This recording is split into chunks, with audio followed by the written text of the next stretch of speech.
Good afternoon. I'm delighted to have you with us. My name is Caroline Frost. I'm an entertainment journalist, and on behalf of the Royal Television Society, I welcome you to this webinar where we will be discussing in great depth and detail, hopefully, the role of Intimacy Coordinator.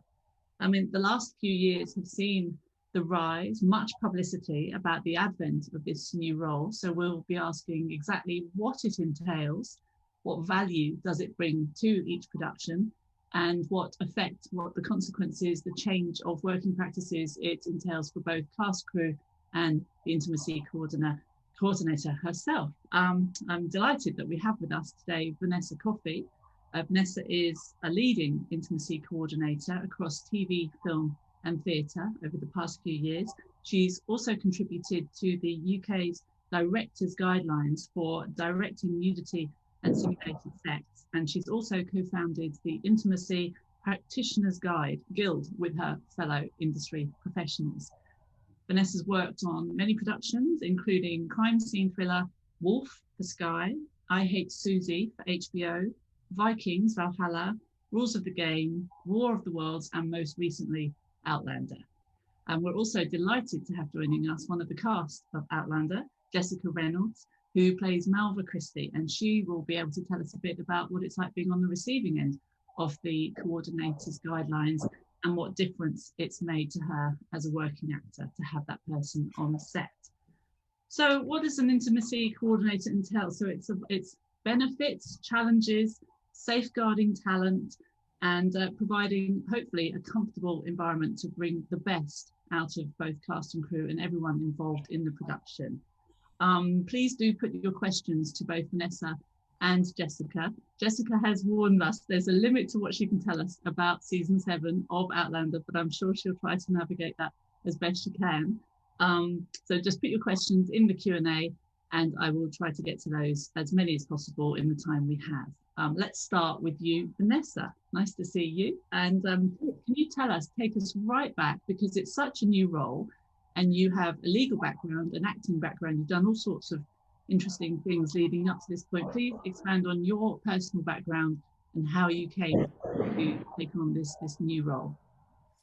Yeah, thank you. And it's yes, I did come from quite a varied background into this role, as you say. So I was a lawyer in Australia. And I was a corporate lawyer in Australia. I retrained as an actor at the Royal Conservatoire of Scotland. And that's been very helpful, actually, because there are a number of people, for example, on Outlander, who have also studied at that same institution. And then I had also had a background as a dancer. So I've worked as a movement coordinator, a movement teacher, and I've done movement work on different productions myself. So I had these three kind of seemingly unrelated things that were kicking about. And I went back to work as a lecturer at the Royal Conservatoire of Scotland, and I was finding that students were coming back into the building who knew about my legal background and who were coming to me for professional advice to say, what do you think I should do with my nudity clause? How should I approach this? What can I push back on? And so, that's where it kind of started, really, which was before there was really a concept of an intimacy coordinator. So it was with one of those students who I sat down with and we went through her nudity rider, and she said to me, well, I don't have an agent at the moment. Would you mind speaking with the casting director about this for me? So I went to the casting director, had the conversation, and then she ended up saying to me, can I ask you to come on set with me just to make sure they stick with that? And that was a really unusual thing to do at the time, because there, as I say, there wasn't an intimacy coordinator kind of role. So can I ask you, how long ago did this happen? That would have been 2017. Okay, so this is all really relatively recent, last 5 years. Okay. Absolutely, last 5 years. So we're talking pre-Harvey Weinstein at that point, pre sort of explosion of the role of the intimacy coordinator. But it was, that was very much for me just about doing a job for a friend, helping somebody out who was an ex-student. I didn't get paid for it. It was just about trying to keep an actor safe. Yeah. And then from there, it kind of expanded because other students who also knew about my movement work said, can you come in and help choreograph this scene? Because in one particular case, there was one student who was being thrown around within a simulated sexual assault scene on stage. So had said, can you come in and work with us so that we can work out a safe way of me doing that and still giving the performance I want to give. So that was my journey into it. And then, you know, obviously went and did certifications in things like mental health first aid and bystander intervention training, LGBTQIA plus awareness, you know, all of the things that we now know are really relevant to the role. I mean, it sounds as though you have created this role almost from a standing start, out of nothing, as you say, these guidelines. Was this just instinctive requirements that you realized you would need to fulfill, or was there anywhere you were referring to? Yes, there was at the start, there was nothing I was referring to. Making it up. Where do you go when there's nothing there? But I have to say, it also, you know, the role itself was started by Alicia Rodas on a show called The Deuce in America. That's the first time we saw the actual title, I guess, being used of Intimacy Coordinator. So I think there have been a number of us over the years who have been doing the work of an intimacy coordinator without the title necessarily having been attached to that work. Okay, so take us back. As you say, that there was a reason your friend came to you with this contract. Prior to the Me Too movement, prior to all the scrutiny out of everything, the scandals and stories that we've heard in the last few years, what was the environment? What were the challenges for both cast and perhaps crew working on productions where it's a freelance world, you don't want to stir the ship, you just want to get through the day as best you can? So why was your friend concerned about her nudity course? Let's start with that. So I think it was about, first of all, yeah, you're right, expectations of a series and maybe losing out on a piece of work as a result of having a boundary that, you know, because I'll take it back even further. Yeah. We train actors to say yes to directors. They are literally trained for 3 years, you know, if they're doing a program of study, or even if they're not, you know, if they've done any form of training, they are trained to say yes to their director. And we also are really great at training our actors to think about what they do in different environments, how they walk, how they sit, how they stand, how they breathe, you know, but we don't talk to them about how the character has sex, how the character kisses.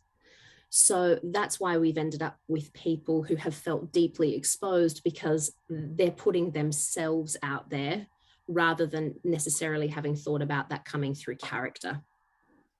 So that, to me, is where I think things sort of really start from.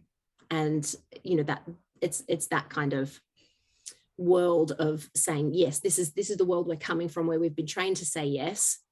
And there's a really great example that I often refer to. It's a Keira Knightley interview that I thought was really wonderful about atonement. And within that interview, she talks about Joe Wright, the director, having shouted at her. And obviously at the time, she was a fairly new actor, but had a little bit of a profile for sure. So we're talking about 2009, I think that film was released. So it's not, you know, in the 1970s or something. We're still talking about the 2000s.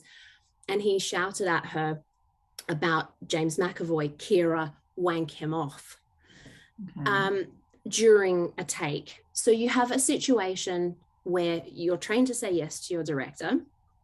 You want to make sure you're giving the director what they need, but you also haven't had a conversation necessarily about how to sell that physical action that somebody needs you to undertake for the screen. So you don't know what size of shot you're in. You don't know what the other actor is okay with, whether they've got something that's going to protect them that would help them feel more comfortable. And you have no idea of the physical action that you need to do without performing a literal sex act on your scene partner. You know, what you need to do to sell the scene for the shot. So that's the kind of, I guess, environment in which we were operating before the rise of the intimacy coordinator. Yeah, without conversations, you're at the mercy of the strongest voice in the room, which is, I'm guessing, the default is the director, right? That's, so what they say goes. leading to discomfort and coming away thinking, I don't know if I had any rights, but I certainly didn't exercise them. Exactly. And I mean, I know so many actors who've spoken to me about needing Dutch courage before they've done a scene that involves any level of intimacy. Now, I know those same actors would never consider Dutch courage before doing a fight scene because it wouldn't be safe, right? You're not going to go towards somebody even with a false weapon under the influence of alcohol. It should be exactly the same, to my mind, with an intimate scene. It's just we need to talk about the choreography of the thing, and not have people feel deeply exposed, by having those really open conversations to begin with. Gosh, what a minefield you were entering into without realizing. As you say, this has been going on for years. This has been the default since the beginning of the TV, the film, the theatre industries, hundreds of years in theatre case. What prompted the recognition? You say this did predate Me Too, not by far, but a little bit. Harvey Weinstein, all of these stories. What prompted the recognition, do you think, even on, you mentioned the Deuce and certainly your friend in Scotland. So what do you think prompted this kind of perhaps industry, this dawning of a need? I mean, I do think it was the Harvey Weinstein scandal and Me Too that did accelerate. It hugely accelerated these issues. They might have come out in any event, but I think it took something as substantial as that for people to look at what was already happening on set. And this isn't to say that there weren't people who were doing this kind of protective work on set. It's just it wasn't someone's specific role. So I know a lot of very sensitive first ADs, or people who are in costume or hair and makeup department who have felt really responsible for the actors and their well-being. So, there are those people who were absolutely on set for, and were taking care of these actors. It's just, it wasn't their primary purpose within, being on set. So, I do think that people, and the rise of awareness of mental health and mental well-being and what we need to do in order to protect cast and crew when they are doing these either intimate or deeply sort of emotionally challenging scenes. I think we're much more aware of that than we were before. And as you say, it's very uncomfortable. It's not a natural conversation for anybody to begin, to initiate. What gave you the tools to have those conversations? I think I think about this a lot. I think part of it is being, so I'm Australian, as you can probably hear from the accent. Being Australian, in a way, has given me permission to be more open than maybe other people, because people chalk it up to it being cultural. Oh, she's Australian, it's fine. She's comfortable asking those questions, whereas sometimes if I'm talking to somebody who, and the stereotypical British director is quite buttoned up. So, and that's not always the case, but certainly there are some who I've spoken to who, are quite shocked at the conversations we'll have, because I ask questions like, do the characters in simulated sex, do they go through to orgasm in the scene? What sort of sounds are you wanting from the orgasm? People are quite, I think, affronted by those questions when I first start asking them, but I need to know what they need in order to then work with the actors to choreograph something that they, where they're getting the outcome artistically they want, and without the actor being surprised at the last minute. Like, oh, if you can just make some sounds of orgasm, it's like, oh, we haven't talked about that yet. What does that sound like? How big of an orgasm is this moment? So, so I think it's been about training myself up in making sure I've got the right terminology to use, in all honesty, Caroline, like so that, I'm not, we don't use titillating language on set. It's very professional. We're talking about breasts. If somebody is showing their nipples, buttocks, intergluteal cleft, so that we've got a really clear understanding of what somebody needs or wants for a scene and what they're willing to show. Anatomical, exactly right. It's not euphemisms. It's not the great British, double entendres. You don't deal in that. Exactly. Right. You don't deal in that at all. So it's partly that. Partly people chalking it up to being a cultural thing. And for me, I've done a lot of work over the years in communication skills. I had done that with lawyers and law firms and that kind of thing, in training lawyers to ask open questions. So it is about, I think, the tools of me asking open questions. And also thinking about the wonderful Brené Brown, who, it talks about shame and vulnerability, and reading a lot of her work, and really thinking about how to be there for other people. She provides such important, useful tools for somebody like me who, I've got things on my wall that sit here like, clear is kind, unclear is unkind, and I constantly remind myself of these things I've got on my wall that are tools that she talks about within her books. So there's some of the things. Yeah, it does. I can see how it maps very clearly and beneficially onto your work. Jessica, let's come to you, because I'm going to go back to you Vanessa about your working day, but just want to deal with the life before intimacy coordinators. So you always knew, I guess, since the day you left drama school, that you would be called upon, if you wanted to proceed as an actress and have a successful career, you would be called upon to participate in scenes that weren't always going to feel the most natural. How did you used to feel about that as a working, aspiring actor? Oh, I think that it's like exactly what Vanessa was saying. It's such an interesting point. You are trained to say yes. The success rate of even getting a job is so small. So if you get that job, especially when you're young, especially coming out of drama school, it's not talked about. And second of all, you're just like, I'll do anything. Hence why so many things in the past have gone uncovered. Hence Harvey Weinstein, people often like to come at it in like an antagonistic way and be like, why not tell people, why not do this, and like, I would never do that. But you're fighting for your life, you're fighting for income, you're in this job as an actress, especially men and women. But it's your dream. It's been your dream since you were a child. It's very easy to fall into a trap of being a yes man. And I think I just if Vanessa wasn't introduced into my working life, I would have gone on working in, I wouldn't have felt safe. Okay. All right. So expand, if you will. I mean, again, I'm being very British. I don't want you to go through any sort of pain here of having to be too icky, Keira Knightley style, but expand on just a couple, or just an example of a challenge that you have faced where you really could have done with somebody like Vanessa being in your corner. Well, if I'm being honest, for me, so I'm fairly new to the business, so the only proper like simulated sex scenes I've done have been in Outlander. Before that, I had. So you're the beneficiary of the new wave, right? I see that. Yes. Exactly, but I think even from my experience on that, I think in my head before, when I'm reading the scripts, when I see a sex scene, my head goes, fine, easy, great, like that's an interesting scene. Oh, my character's doing this is fun. And I didn't have any qualms about it whatsoever. And then you get on set and it is the most exposing thing ever, even if it's just kissing. But because maybe you've never met this person that you're kissing before in your life. And we all have our different experiences and everything we've gone through. And I think the most important thing, and this is something Vanessa taught me, is that you can change your mind if you're not comfortable. In the past, you were literally not allowed to say, I'm actually I'm not comfortable with this anymore.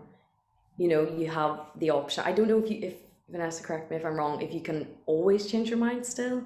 I was told it depends, but I think that is such a huge thing and something I've faced, because I was so sure that it wouldn't really bother me, and then I was open, I was confident, and it was the complete opposite. And Vanessa completely just opened my perspective on that and really took all the taboo and all the yuckiness out of it that I didn't even think there was going to be.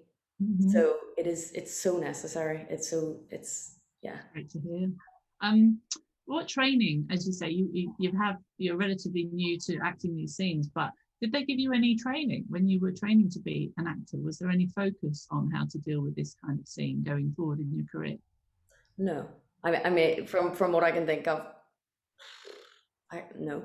So you go in there, as you say, wanting to please, wanting to give the director what they need, wanting to get another season, just 100%. I think even the way that Vanessa's saying how it's like quite anatomical and you know the right terminology, it takes all the taboo out of it and all the Mhm. per se sexiness out of it, because it is the least sexy thing, doing a sex scene in front of the camera. You've got, I remember, so the first, well, it wasn't a sex scene, it was just kissing, a little BBC comedy drama I did in Belfast, Mhm. and the boy was on top of me. We were good friends, so it was a little bit more comfortable from that aspect anyway.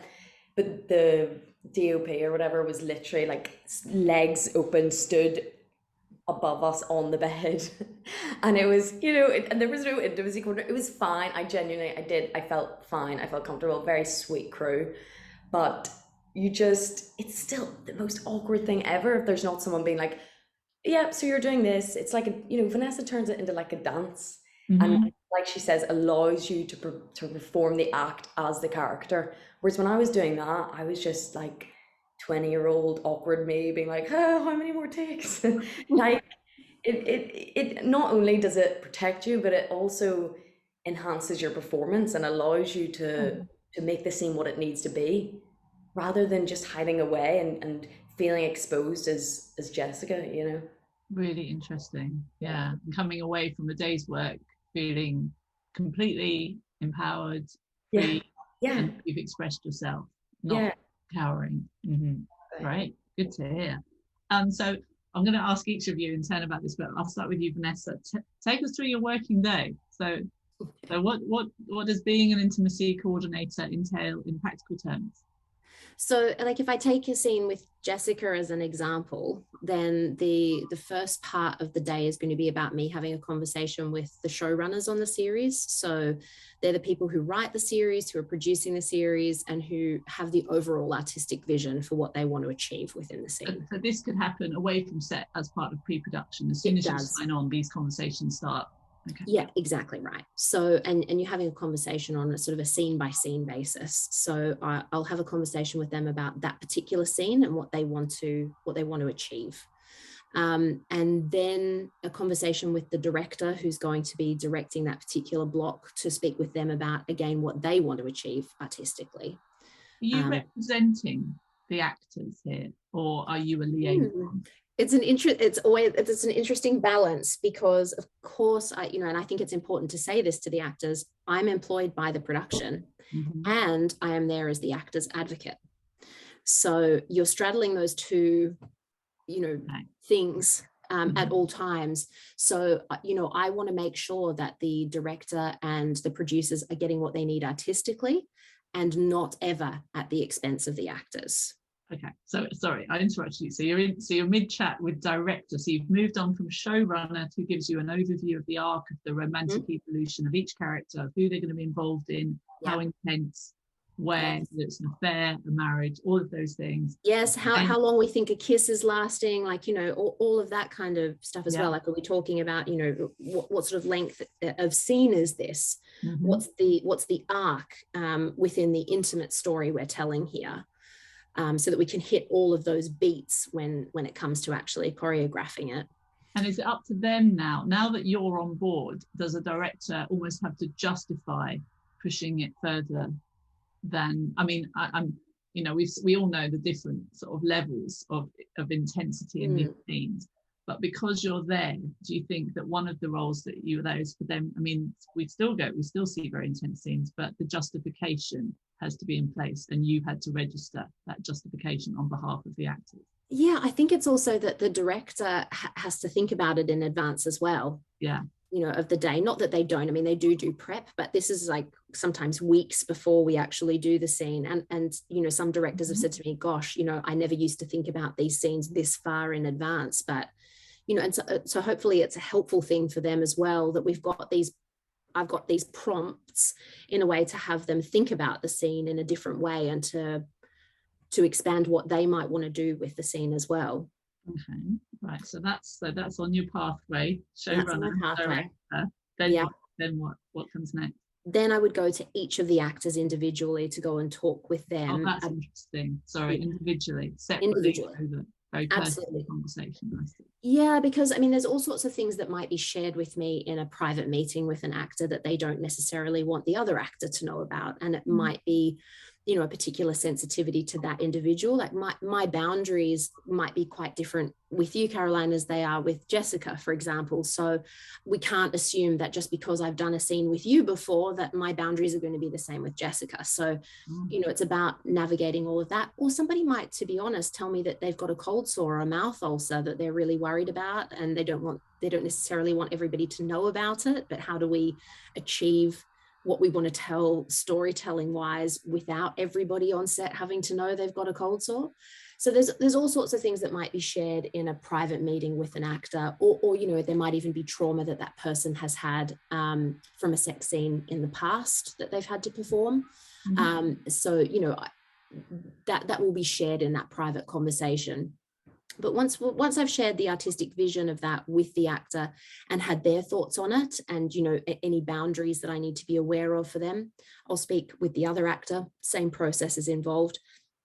And then to the extent that it isn't, you know, confidential information that's been shared with me, I'll then go back to the director or the producers or showrunners to talk with them about actor boundaries and what we need to be aware of, or what we might need to shift in terms of choreography of what they wanted to match what the actors are willing to do for that scene.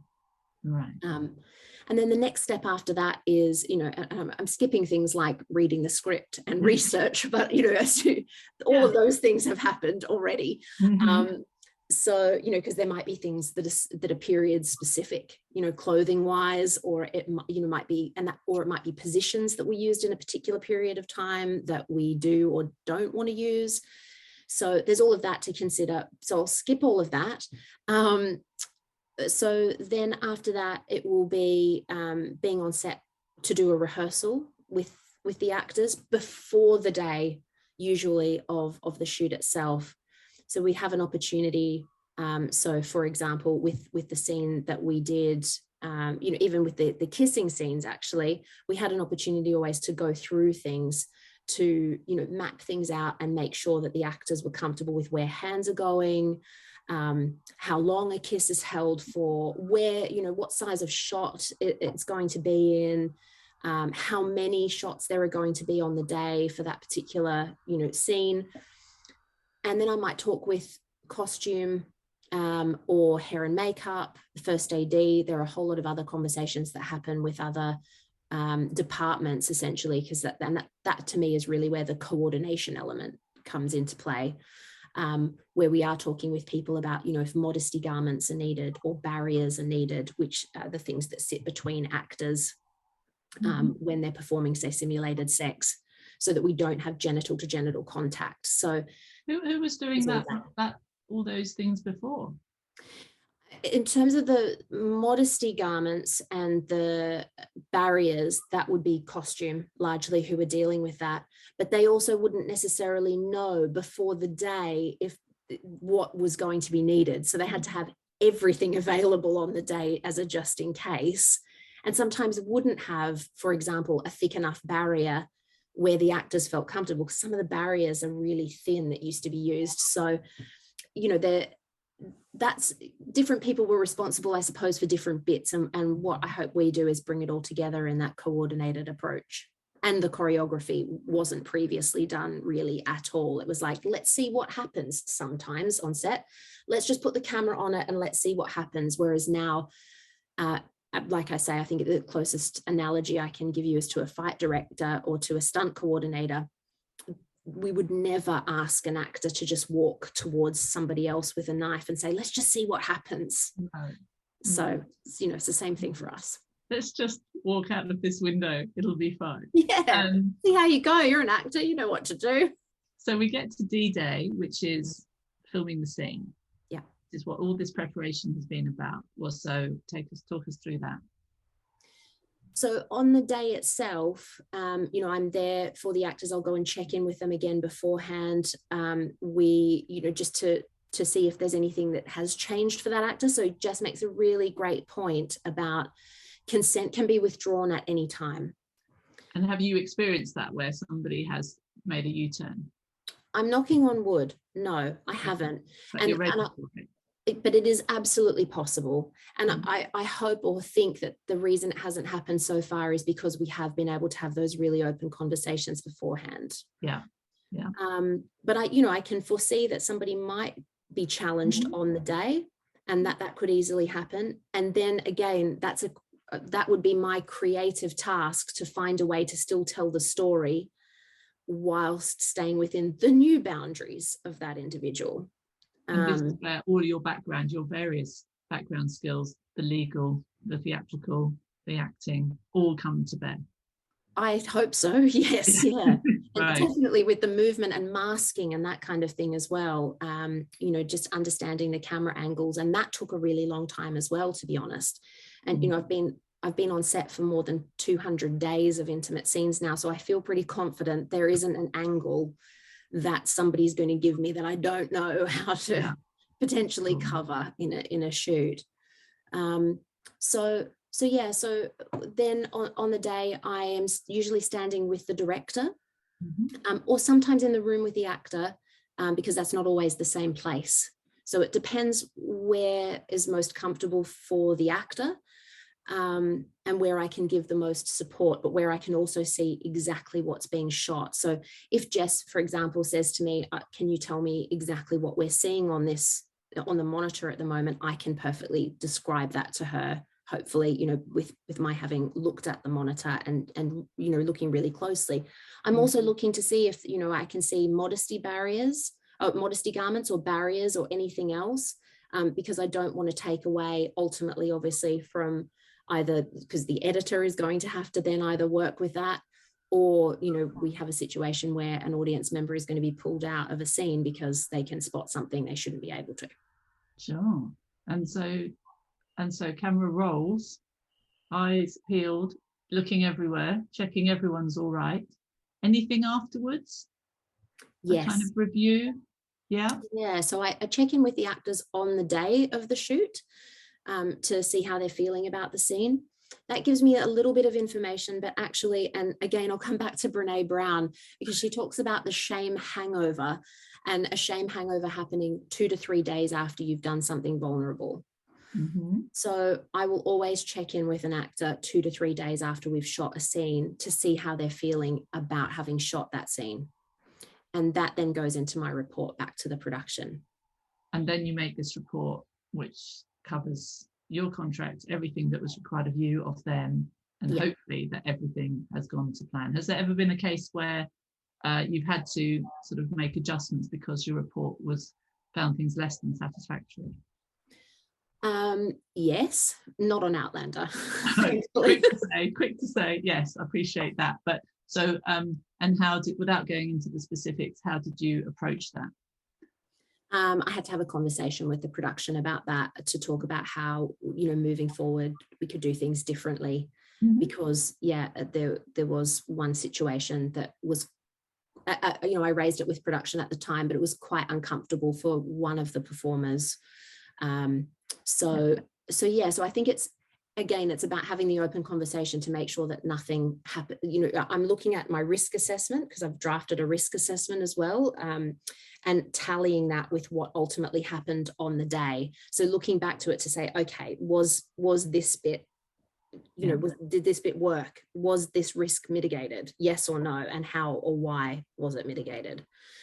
So, yeah. Great. I have a couple of questions which I will get to, but Jessica, I just want to ask you your perspective on that process. Is it all equally challenging? Do you still dread the D-Day of filming, or has that changed because of this dance that you're effectively choreographing with Vanessa? Does it feel different from your perspective? Oh yeah, definitely. I think there's like such a level of being protected having someone like that you cannot compare to not having it. No, I can imagine not having that. What's the most challenging part of that process that Vanessa's just described to you? It's hard to say, because some, I'm not saying that like I would dread every sex scene that I have to have. What I'm saying is that, for example, I've done kind of intimate scenes with close friends. So I've been friends with them for a couple of months on set or whatever. Mhm. And I'm kind of like, this is going to be a bit awkward and funny, whatever. And then you've got the bonus of having someone like Vanessa. Sometimes you meet the person on that day. And this is just since my experience, like my experience so far. I'm sure there's a lot to come. But that experience of, for me personally, was jarring, even though it was, you know, a little bit further than kissing and stuff like that. It was They're both jarring in different ways, a stranger versus a friend, right? I find that just that awkwardness of not knowing how to communicate with someone I didn't know, and thinking, oh God, we're gonna have to pretend to kind of have sex on. And having Vanessa there, like, it just, yeah, like I say, it the coordination between the two of us, and the safety of not only me but them, I think it just took all that, like I say, the yuckiness, the taboo, the for the people that can't speak up, she is there to be a voice and to settle you. And I like I say, I just can't imagine going into that without it. And now going forward, I'm praying there will always be an intimacy coordinator. Well, that does lead us to a couple of the questions. Let me pick one of these first. Somebody has asked, what are the main obstacles that you face in the role of coordinator, intimacy coordinator, and do you ever experience pushback from production? So Vanessa, tell us about your perspective on that first. So pushback from productions. I mean, part of my, yes, so I mean, I'm interviewed right from the start by a production to find out whether or not I'm going to be the right fit for that job. Mm-hmm. I also take that as my opportunity to interview them for, you know, as to whether or not I want to work with them, particularly if it's going to be a long running series, because I want to know, am I going to be able to work with these people long term, and how is this going to work? Because if I feel that I am going to get a whole lot of pushback from somebody, then that's going to make my job pretty difficult. So I want to understand, you know, whether we can get to a point of agreement and also of collaboration, because that's, I mean, my whole job is collaborative, whether it's with the producer, with the actors, with the director. Hopefully the role works in a really sort of collaborative way. What was the other element of that question? And what's been the biggest obstacle that you have faced? Gosh, that's a good one. The biggest obstacle I've faced. There are so many. It's hard to narrow down. Okay, so biggest obstacle. I worked with an actor who was a method, again, not Outlander, worked with an actor who is a method actor. Mm-hmm. And was he older, can I ask? Is there a generational thing here at play? Yeah, that's fair to say. Yes. Yeah. And so this person, as a method actor, to my mind, I'll just be brutally honest, method acting doesn't work for fight scenes or for intimate scenes, because you have to have an element of yourself present in order to protect the other person and to be protective of boundaries. So the actor and the character have to be jointly present in the same person. You can't just give yourself over completely to character in that moment. It doesn't work. Fascinating, but reasonable. Yeah, makes sense. So that's one example of so what happened? I mean, who won out? Method versus teamwork? So that's again another interesting question, because you know, I had to talk with that person. I said exactly what I just said to you there. Yeah. Method doesn't work for these particular scenes, and ultimately they understood that, and in order to protect the other actor, decided to, you know, to proceed along the lines that the production had already agreed we would jointly go down. But I have to say, on the day, there was still a further challenge, because that person decided to do things. And actually, they decided to do things that the director, producer, and their fellow actor all said no to. So that is a huge challenge. But with you on the set, that person becomes the minority, whereas in previous years gone by, it's been the default, right? Yeah, I mean, I really, I love, so Netflix has this phrase that they use, I saw in an interview once, where they talk about there being no brilliant jerks. They've got an NBJ policy, no brilliant jerks. There's no such thing as a brilliant jerk. Mm-hmm. And I am all for that. You know, I don't care if you're a brilliant actor. If you're going to be a jerk about things, then I don't see, you know. Qualified. Yeah. That's right. Yeah. There are other people who are really great actors who aren't jerks. So why aren't we using them? That's really interesting. Great. Good to hear. I mean, yeah, it's a sea change, right? It's just get on board. So yes, is everyone on board convinced of the need of such a person? I think you've answered that. They're still out there, the ones who remain to be convinced with that. But do you feel that that's changing? They're becoming minority endangered species.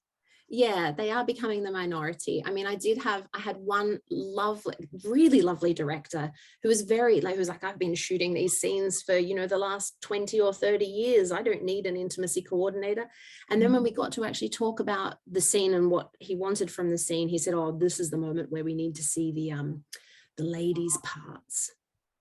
And I was like, which ladies' parts do you need to see in this moment? And he flushed red and was like, oh, and, you know, was like really struggling to talk about which of the ladies' parts he needed to see. And my kind of, at least unspoken rule is, if you can't name it, you can't use it.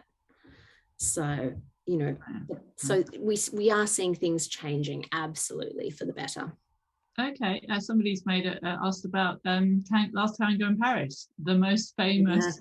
I think they've quite rightly, reasonably asked, was there an intimate coordinator in the 1970s? Presumably not.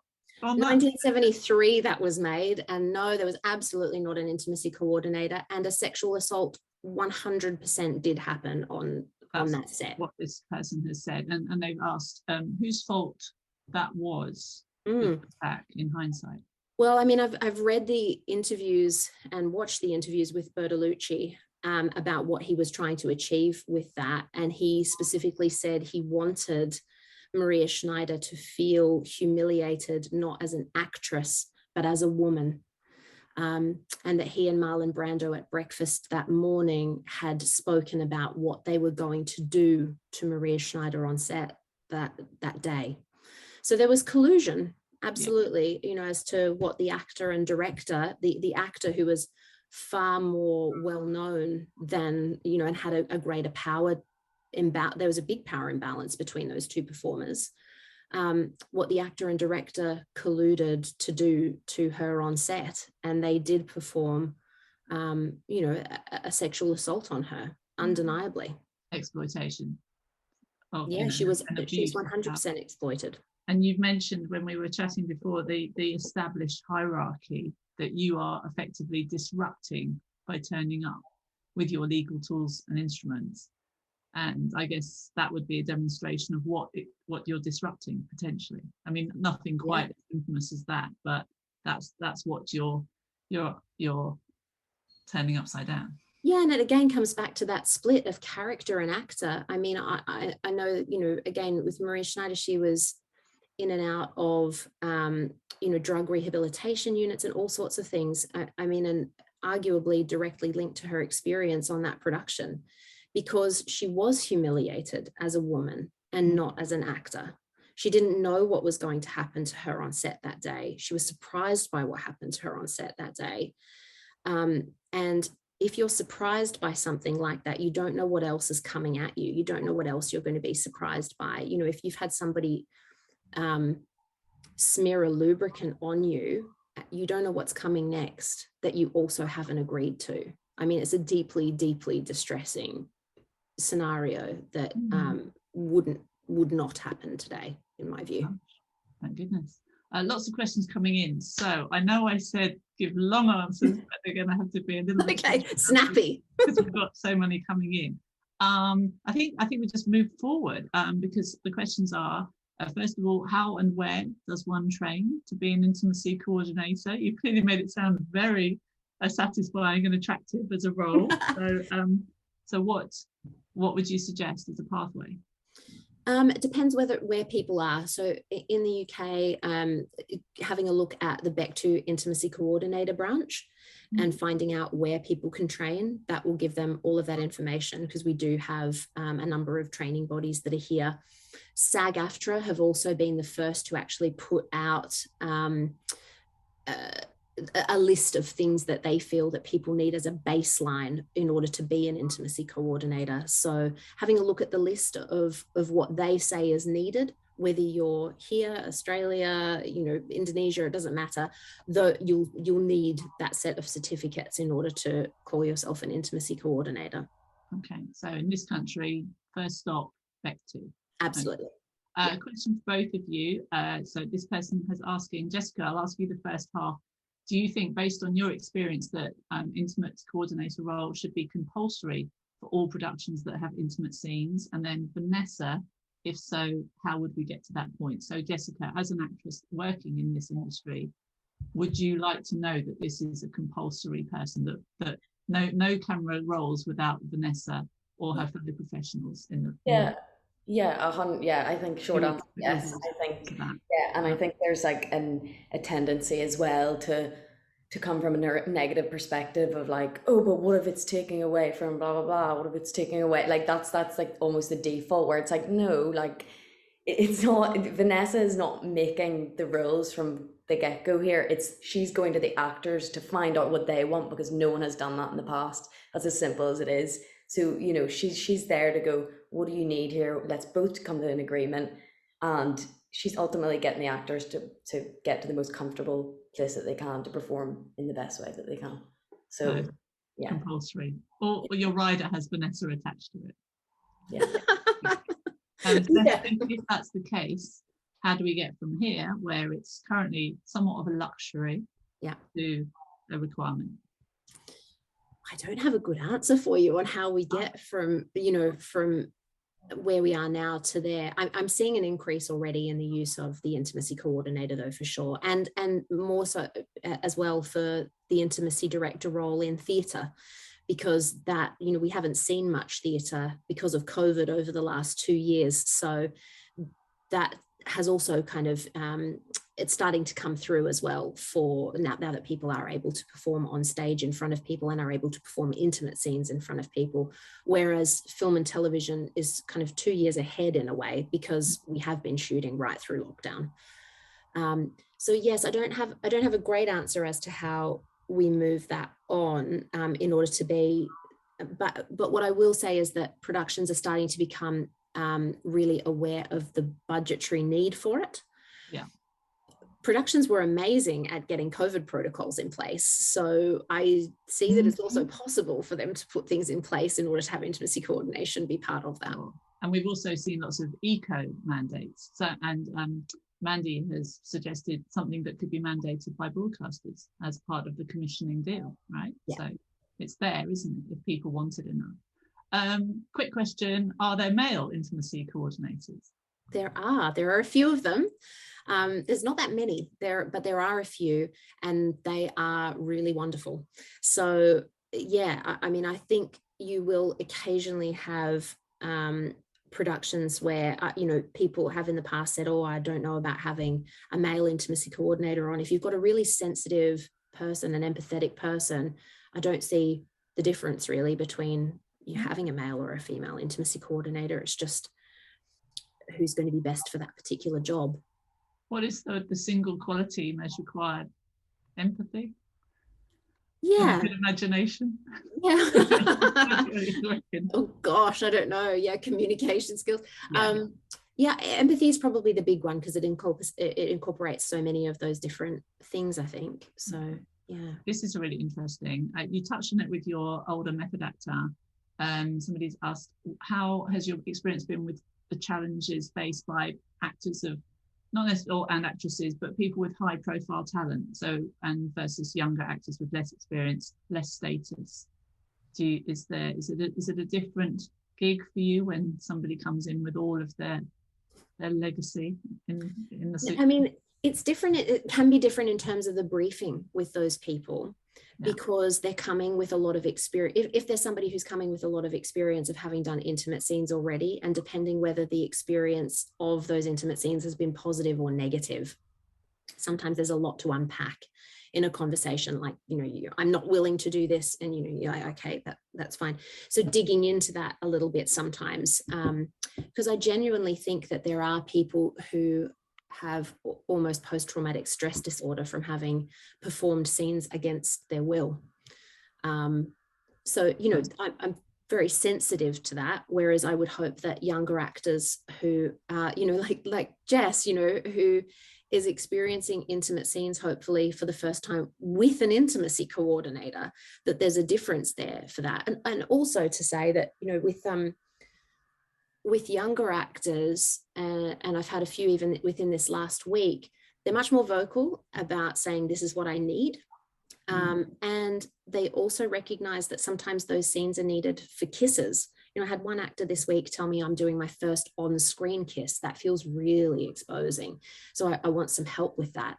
And that is not something I've ever experienced from an older, experienced actor, even if they haven't had a lot of intimate scenes. That's kind of I'm there for the nudity and the simulated sex for people who've got a lot of experience, whereas I'm finding with younger actors, they want an intimacy coordinator for as Jessica said, the kissing scenes as well, because there's still choreography that goes into those kisses. Everything. So this is one for you, Jessica. Both of you. Do you think your job role of having an intimacy coordinator will help erotic films become more mainstream? Possibly. I mean, it's all about safeguarding, right? And that industry is notorious for its lack of safeguarding. Perhaps, I mean, I guess that becomes a budget thing, right?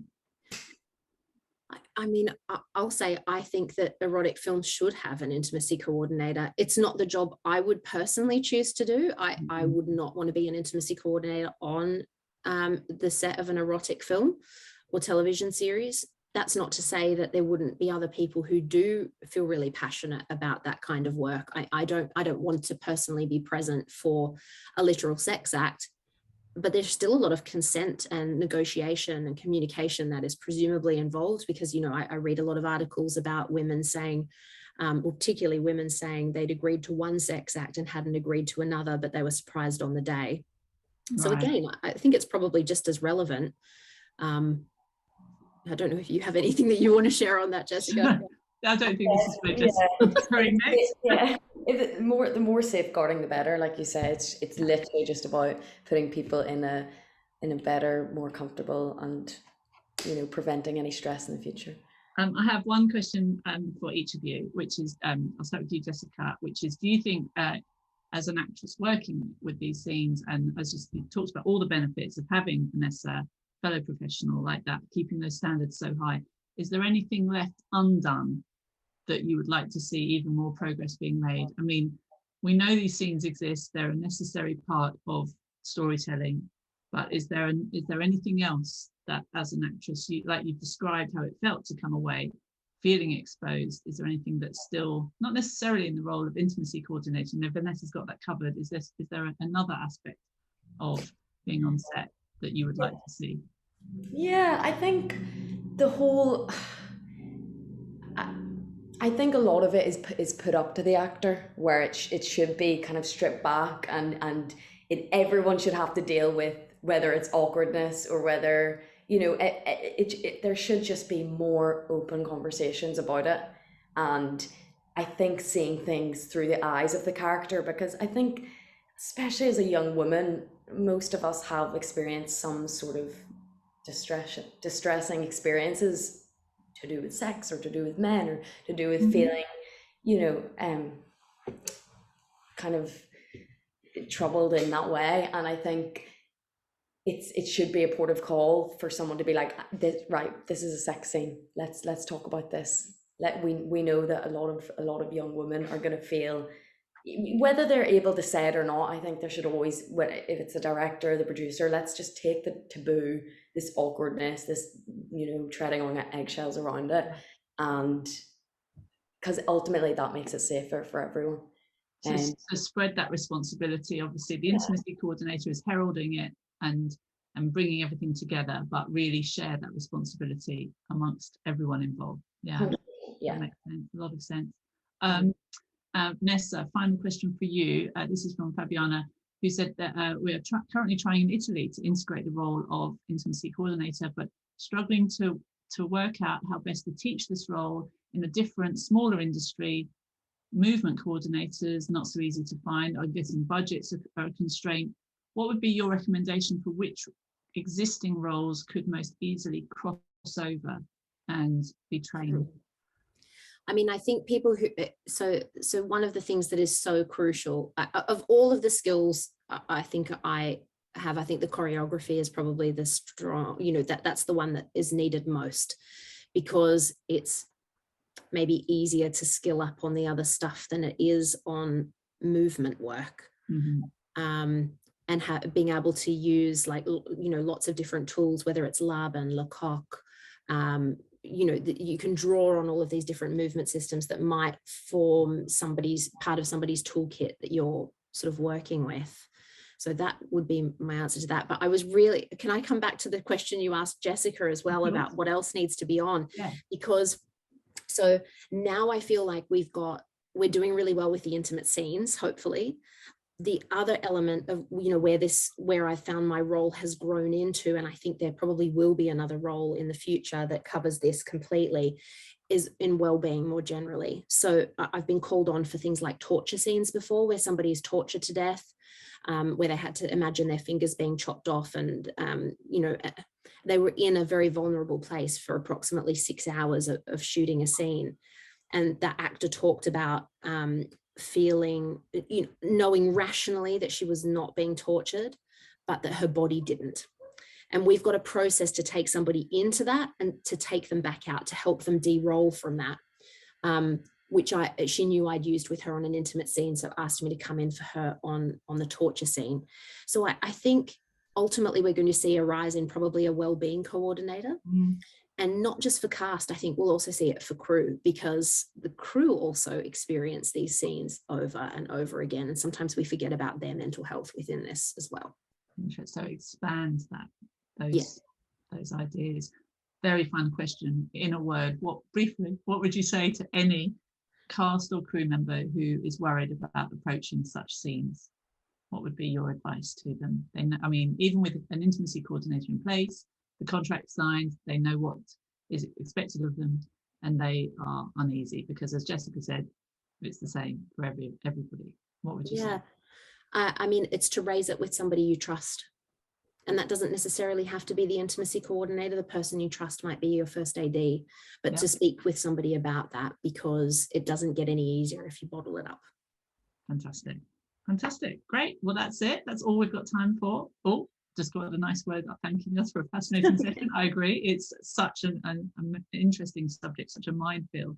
So everyone can see the efforts of Vanessa and the Jessica herself on screen in Outlander Series 6, which is currently playing on Stars Play in the UK, and Season 7, I'm allowed to say only that it is in production. So many thanks to Vanessa, many thanks to Jessica, many thanks to all of you for joining us this afternoon. Thank you and goodbye.